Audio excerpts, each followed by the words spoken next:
हम सब जानते हैं कि सैकड़ों वर्षों की गुलामी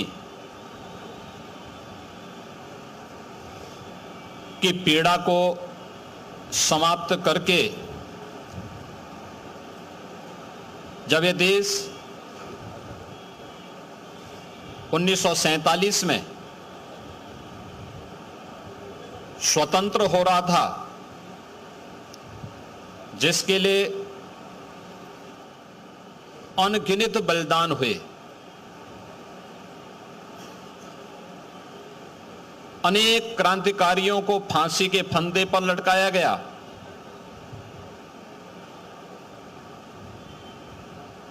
देश के स्वतंत्रता संग्राम सेनानियों को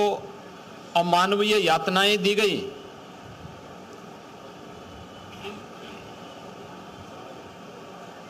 लेकिन जब देश इन सब त्याग और बलिदान के बाद 1947 में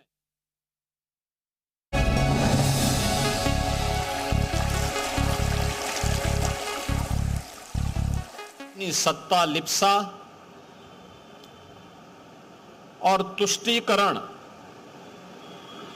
की पराकाष्ठा को पूरा करते हुए कांग्रेस नेतृत्व ने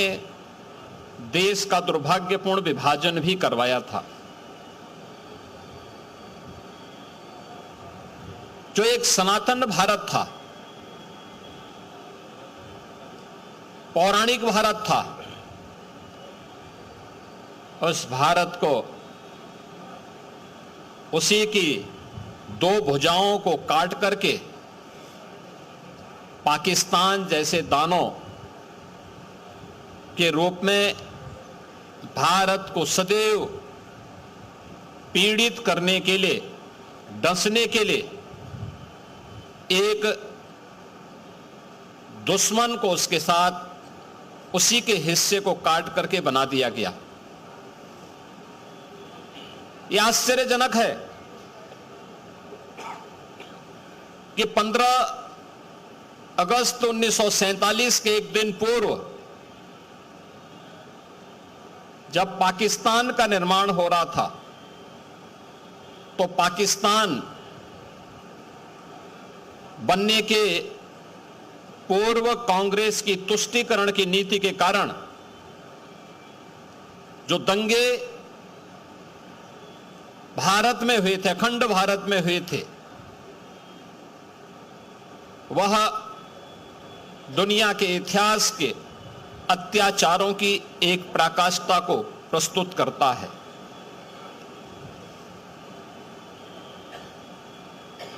जो पश्चिमी पाकिस्तान था,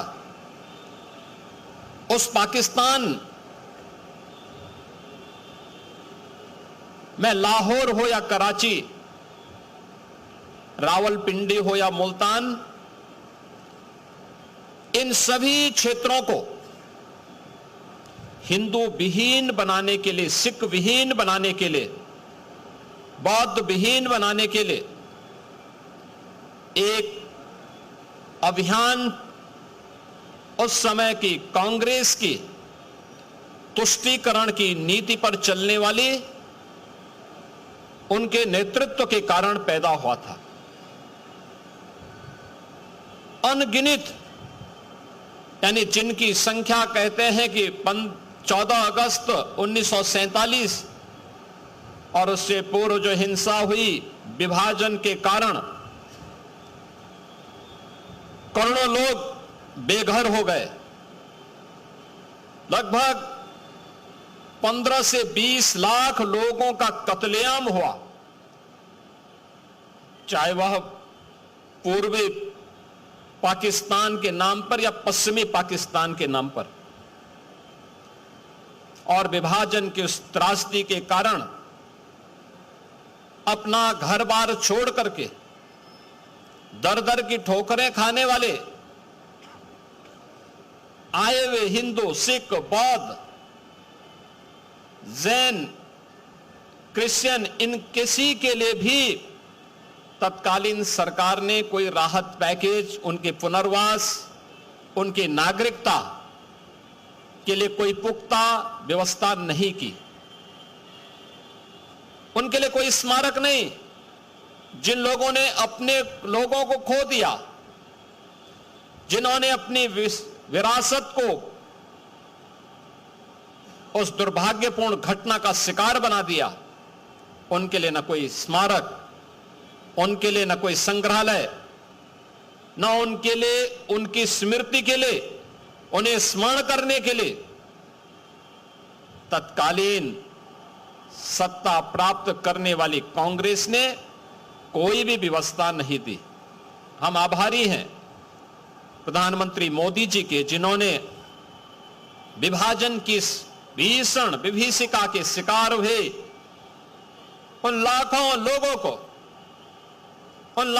लोगों की स्मृतियों को जीवंत बनाए रखने के लिए 14 अगस्त की तिथि को विभाजन विभीषिका स्मृति दिवस के रूप में आयोजित करने का निर्णय लिया। न केवल ये उनके परिवारजनों के घावों पर एक मलहम लगाने का कार्य किया गया, बल्कि इस देश को, वर्तमान पीढ़ी को उसके इतिहास से अवगत कराने का भी एक अभियान विभाजन विभीषिका स्मृति दिवस के रूप में इस कार्यक्रम की शुरुआत ने प्रारंभ किया। पहली बार हुआ कि विभाजन के शिकार उन लोगों को जो पश्चिमी पाकिस्तानी शरणार्थी के रूप में 1947 से पहले, 1947 के बाद भी जम्मू कश्मीर और देश के अलग अलग भागों में निवास कर रहे थे, उन लोगों को सिटीजनशिप अमेंडमेंट एक्ट के माध्यम से भारत की नागरिकता देने का काम भी देश के यशस्वी प्रधानमंत्री श्री नरेंद्र मोदी जी ने देश के अंदर प्रारंभ किया। उनको अस्थायी आवास की सुविधा दी। बेघरवार लोगों ने अपनी मेहनत, अपने पुरुषार्थ से भारत के विकास में अपना योगदान दिया। राष्ट्रवाद की एक नई अलग को जगाने के लिए अपने आप को समर्पित किया। लेकिन कांग्रेस उनके पुनर्वास के लिए, उनके स्मृतियों को बनाए रखने के लिए, उनके संग्रहालय के लिए कभी भी कांग्रेस ने कोई प्रयास नहीं किया। आज यहां पर इस प्रदर्शनी का शुभारंभ यहां पर उत्तर प्रदेश सरकार और भारतीय जनता पार्टी ने वर्तमान पीढ़ी को इन सब बातों से अवगत कराने के लिए आदरणीय प्रधानमंत्री जी की प्रेरणा से हर जनपद में इस प्रकार के विभाजन विभीषिका के 1947 के दर्द को वर्तमान पीढ़ी तक पहुंचाने का एक प्रयास है कि जिससे आने वाले समय में तुष्टीकरण की नीतियों का दुष्परिणाम इस देश को किस प्रकार की कीमत चुका करके करनी पड़ी थी, यह देश इन सभी चित्रों का अवलोकन करके डिजिटल आर्काइव के माध्यम से और इन यहां पर लगी हुई प्रदर्शनियों के माध्यम से, हर जनपद में लगी हुई प्रदर्शनियों के माध्यम से अवगत हो सके, अपने वर्तमान को सुरक्षित रखने, आने वाली पीढ़ी के भविष्य को उज्जवल बनाने की उस रणनीति का हिस्सा बन सके। इस दिशा से विभाजन विभीषिका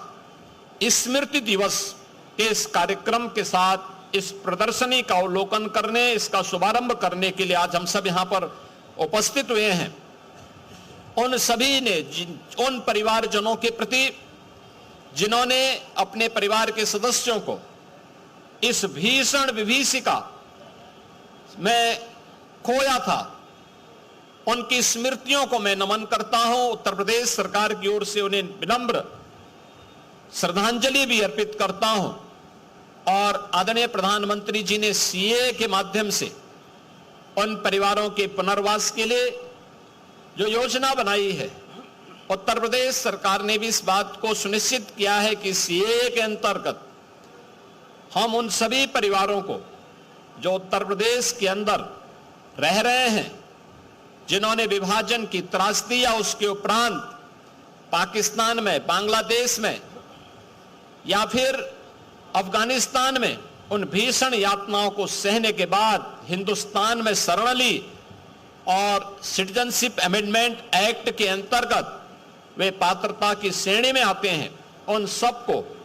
जमीन के पट्टे उपलब्ध करवाने, उनके उचित पुनर्वास की व्यवस्था के लिए